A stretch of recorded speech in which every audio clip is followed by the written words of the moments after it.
tan amables de enseñarle los pasajes que vamos a estar leyendo esta mañana. Note por favor lo que dice a Juan capítulo 11 del versículo 1 al 16. Dice: estaba entonces enfermo uno llamado Lázaro de Betania, perdón, la aldea de María y de Marta su hermana. María, cuyo hermano Lázaro estaba enfermo, fue la que ungió al Señor con perfume y le enjugó los pies con sus cabellos.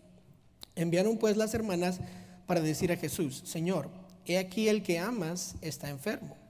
Oyéndole Jesús dijo: esta enfermedad no es para muerte, sino para la gloria de Dios, para que el Hijo de Dios sea glorificado por ella.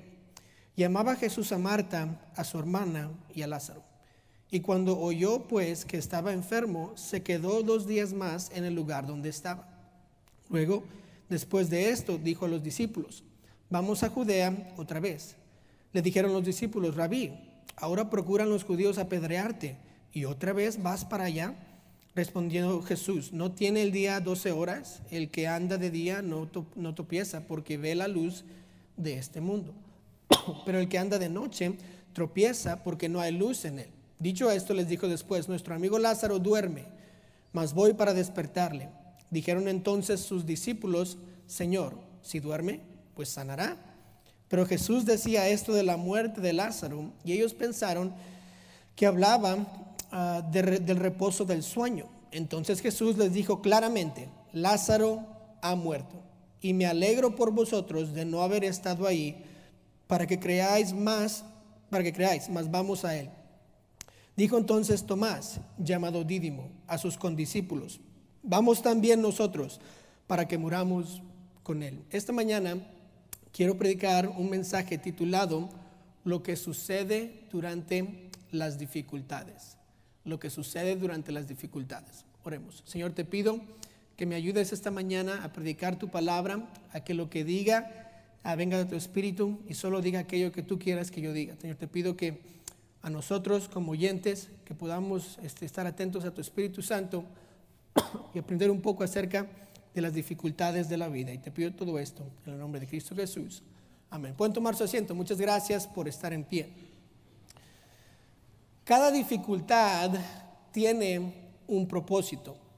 Sin duda usted ha pasado por dificultades durante su vida, o tal vez este año pasado también ha pasado por algunas dificultades. Tal vez ha tenido la dificultad más grande de su vida, o tal vez este año ha estado todo tranquilo y no ha tenido algo muy difícil que pasar o soportar. La verdad es que no sabemos lo que va a suceder este próximo año. Tal vez este año que viene trae la dificultad más grande de nuestras vidas y nosotros no lo sabemos. Usted y yo no estamos garantizados una vida sin dificultades. Lo contrario, estamos garantizados las dificultades. 1 Pedro 4:12 dice: amados, no os sorprendáis del fuego de prueba que os ha sobrevenido, como si alguna cosa extraña os aconteciese. Eclesiastés 9:2 dice: todo acontece de la misma manera a todos. Un mismo suceso ocurre al justo y al impío, al bueno, al impío y al limpio, y al no limpio. A Mateo 5:45: para que seáis hijos de vuestro Padre que está en los cielos, que hace salir su sol sobre malos y buenos, y que hace llover sobre justos e injustos. Usted y yo estamos garantizados tiempos difíciles en nuestra vida. Cuando hablamos de dificultades o tiempos difíciles, la Biblia tiene otras palabras para estos tiempos. Les llama a veces pruebas o tribulaciones.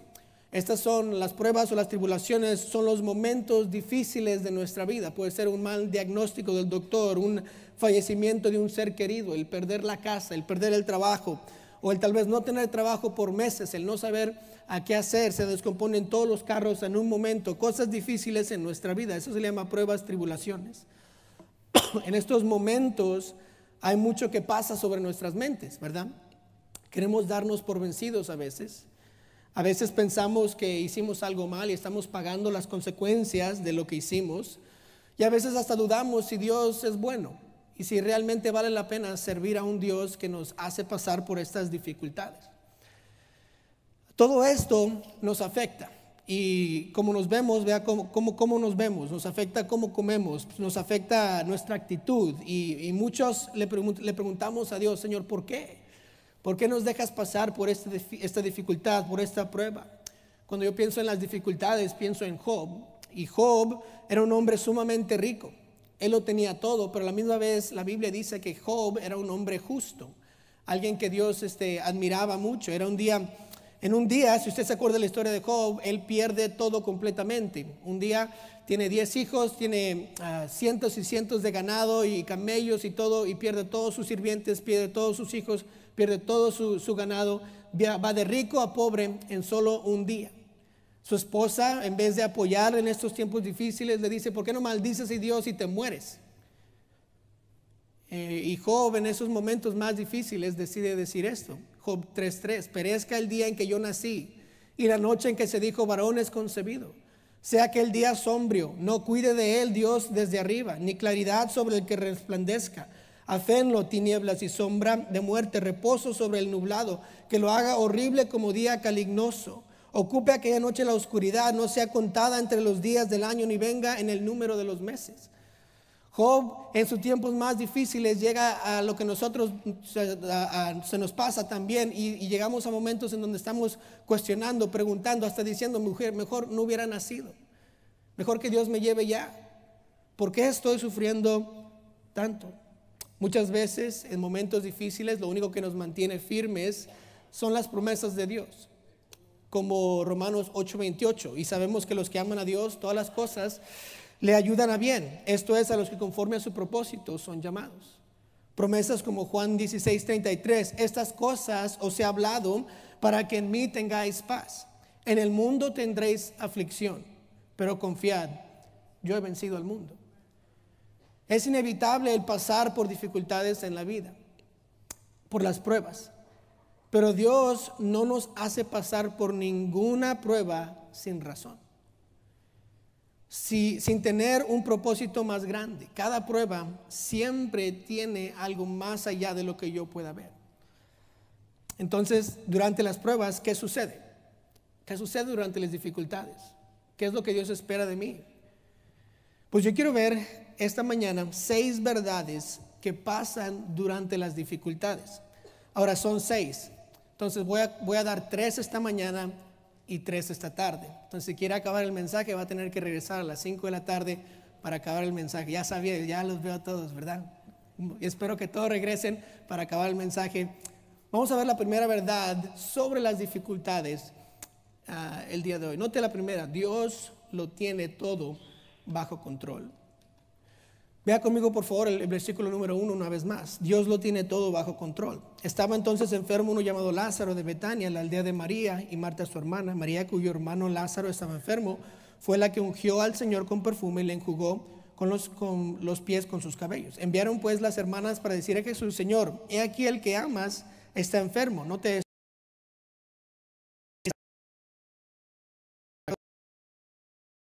sea glorificado por ella.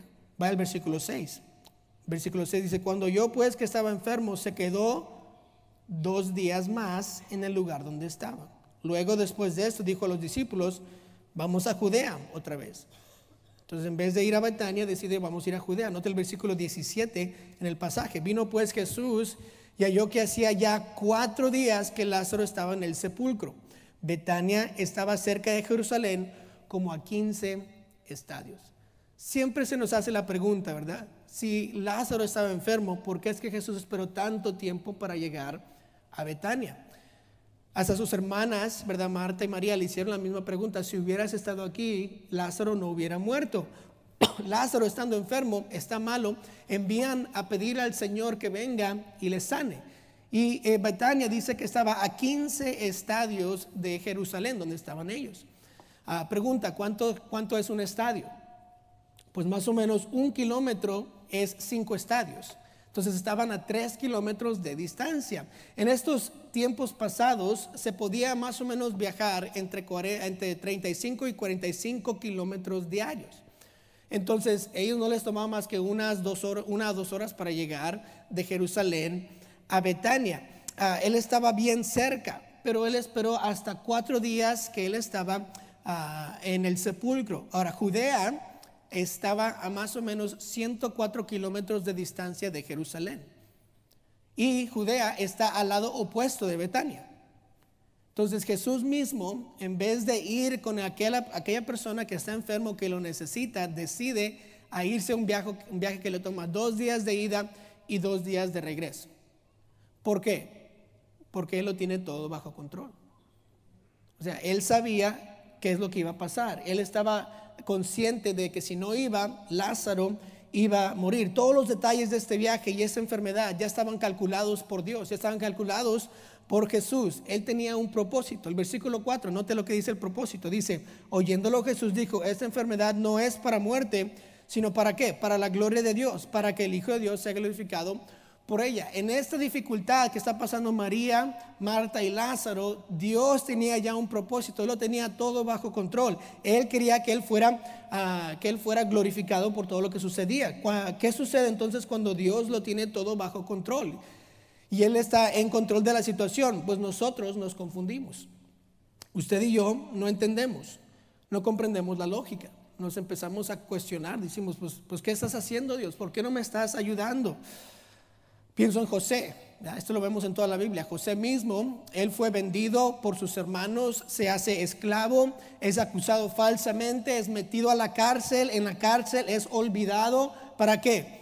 Para poder salvar al pueblo de Dios cuando a Faraón le llama a interpretar su sueño. Pero por 13 años José estaba haciéndose las mismas preguntas. ¿Qué está pasando? ¿Por qué estoy aquí? ¿Qué he hecho? ¿O por qué no entiendo lo que estás haciendo, Dios? Noé, pienso yo Noé. Él estaba predicando por 120 años el arrepentimiento y el acercarse al Señor, y estaba construyendo un arca que pudiera salvar a todo el pueblo y a su familia. Y por 120 años me imagino que Noé también estaba un poco confuso, diciendo, pues todos se burlan de mí, todos me odian, nadie me cree. ¿Por qué estoy haciendo esto? Yo pienso en Pedro. Él pesca toda la noche, él está pescando, no encuentra nada, regresa, ¿verdad? Jesús le dice, ahora boga mar adentro y echa las redes. Y Pedro dice, hemos pescado toda la noche y no hemos encontrado nada, pero en tu palabra echaré las redes. Y echa las redes y empiezan a recoger peces suficientes para que otro barco venga y les ayude, y ambos barcos empiezan a hundir. Y que me imagino que Pedro estaba pensando toda la noche, ¿qué estoy haciendo? No tiene sentido. ¿Por qué está pasando esto en mi vida? Porque cuando Dios está en control, la mayoría de veces nosotros no entendemos. Empezamos a cuestionar y decir, ¿qué está pasando?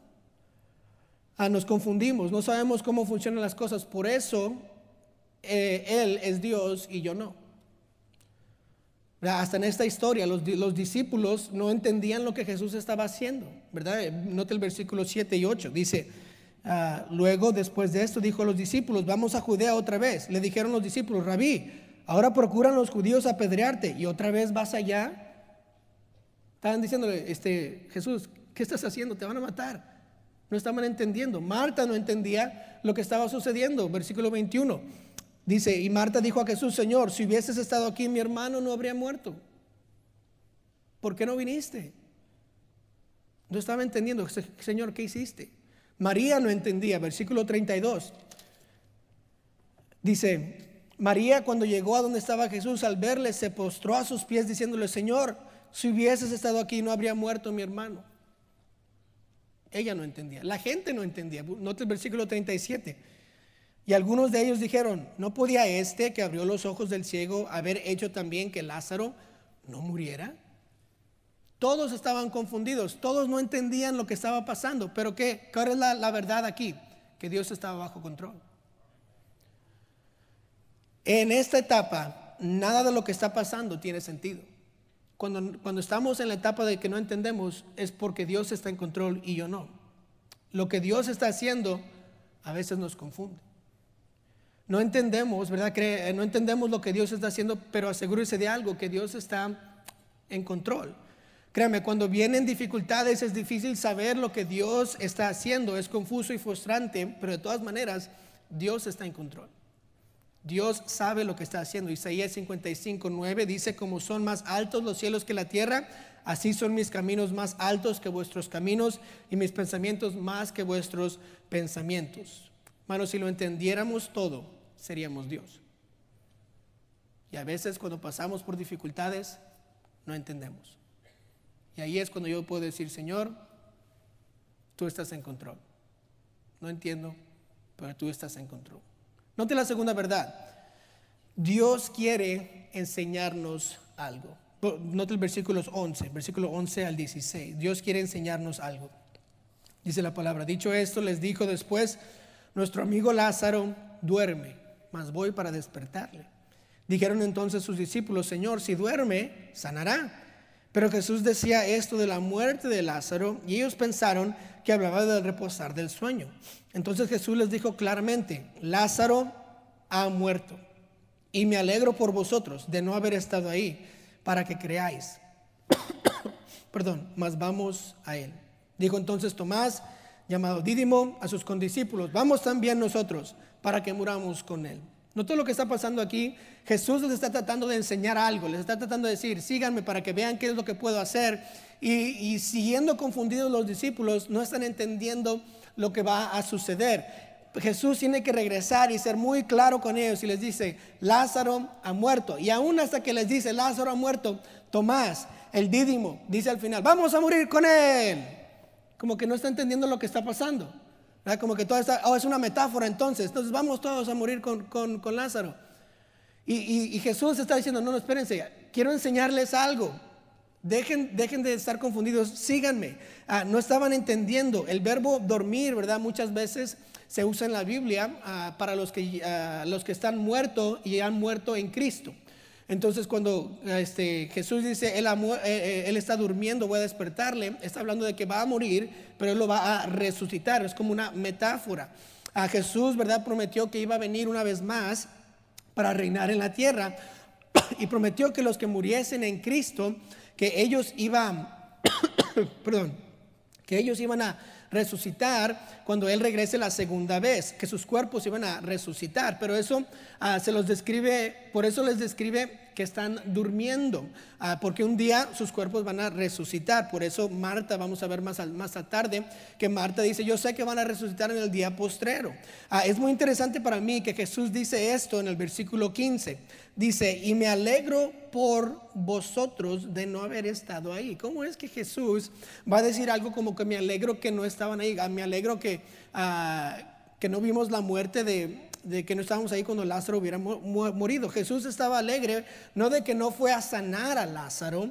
Así en sí, él estaba feliz porque no porque Lázaro había muerto, sino porque los discípulos no vieron que Jesús sanó a Lázaro, sino que iban a ver a Jesús a resucitar a Lázaro. En otras palabras, ellos tenían que aprender lo que podía hacer Jesús, que Él no estaba limitado solo a las enfermedades, sino que Él también tenía poder sobre la muerte. Por eso después dice: Él es la resurrección y la vida. ¿Por qué? Porque Él es más que una persona que sana enfermedades, sino es una persona que sana el alma, que tiene control sobre la muerte. Y por eso es que usted y yo podemos ser salvos e ir al cielo, porque Jesús tiene poder hasta de la muerte. Y Jesús quería enseñarles esto a los discípulos. Jesús pasó 3 años enseñándole cosas a sus discípulos. Y es interesante para mí también que Tomás fue el que dijo: vamos a morir con él.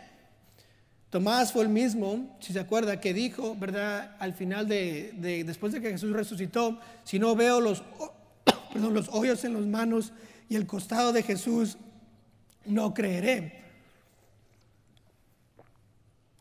Después de estos 3 años, él todavía no había aprendido que podía creer en Jesús. Todavía estaba un poco confundido. Yo creo que por eso se explica aquí que Tomás el Dídimo dijo: vamos a morir con él, porque le faltaba tiempo a Tomás aprender que Jesús tenía poder sobre la muerte. Jesús estaba usando esta dificultad para enseñarle a sus discípulos en quién debían y podían confiar.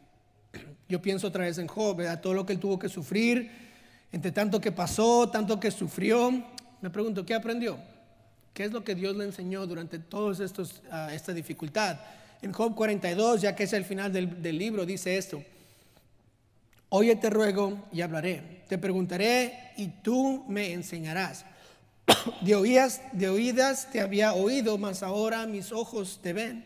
Por tanto me aborrezco y me arrepiento en polvo y ceniza. Al final de toda la prueba de Job, él reconoció una cosa: que él no era tan grande como él pensaba que él era. Él decía, yo había escuchado de ti, pero ahora te he experimentado, te he visto, ahora sé quién eres. Y ahora, Señor, perdóname porque yo soy una mala persona. Job aprendió después de todo esto que Dios sigue siendo el Dios grande y Él no es absolutamente nada. De igual manera, Dios nos quiere enseñar algo en cada dificultad, en cada tribulación. No desperdicie una prueba. Pregúntese durante tiempos difíciles, Señor, ¿qué quieres que aprenda? Señor, ¿qué me quieres enseñar? ¿Qué es lo que debo de aprender en estos momentos difíciles? Dios quiere transformarnos, Él quiere que crezcamos, quiere que seamos más como Cristo. Y cada vez que Él permite una prueba en nuestras vidas, una dificultad, nos está moldeando, y quiere que aprendamos algo, quiere que seamos más como Cristo. Puede ser que quiere que aprendamos de su provisión, como proveyó a Elías. Puede ser que quiere que aprendamos de su soberanía, como José aprendió. Tal vez quiere Él que aprendamos de su grandeza, como Job aprendió. Tal vez de su amor, como Lázaro y sus hermanas aprendieron.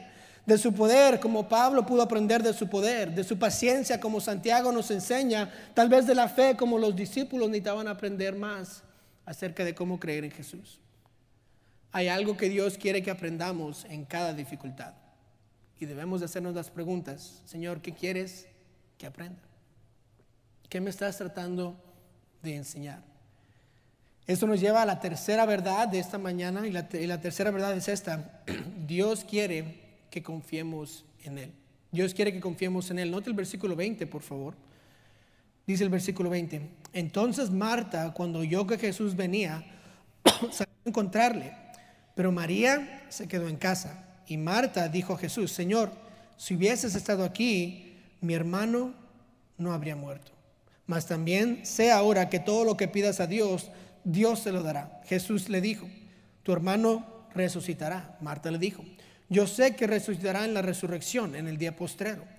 Le dijo Jesús: yo soy la resurrección y la vida. El que cree en mí, aunque esté muerto, vivirá. Y todo aquel que vive y cree en mí, no morirá eternamente. ¿Crees esto? Le dijo: sí, Señor. Yo he creído que tú eres el Cristo, el Hijo de Dios, que has venido al mundo. Jesús llega, habla con Marta, y solo hay un mensaje que Él quiere que Marta sepa. No le dice: Marta, no te preocupes, todo va a estar bien. ¿Qué le dice? Yo soy la resurrección y la vida. El que cree en mí.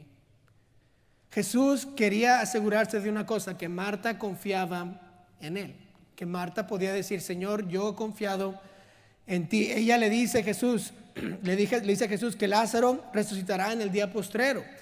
Esa es la segunda venida de Cristo, como lo hablamos anteriormente, ¿verdad? Ya cuando venga Jesús a reinar, los que han muerto en Cristo, ellos van a resucitar primero, como dice Tesalonicenses, y los que estamos vivos los vamos a juntar con ellos en el cielo y vamos a ir a estar con Cristo. Ese es el rapto. Pero note que Jesús le regresa y quiere que se asegure de una cosa: que Jesús es la resurrección y la vida. No que van a resucitar todos en el día postrero, sino que en Él está el poder. Jesús es el único que puede asegurar la vida eterna. No importa si uno muere aquí en la tierra, Jesús nos asegura que viviremos eternamente. En Él hay vida. Lo único que asegura esta vida eterna es confiar enteramente y completamente en Jesús. Note lo que dice, o cómo le responde Marta en el versículo 27. Dice: sí, Señor, yo he creído que tú eres el Cristo, el Hijo de Dios, que has venido al mundo. Esa frase es muy importante, porque así podemos reconocer qué está diciendo Marta. Dice: Señor, tú eres el Cristo.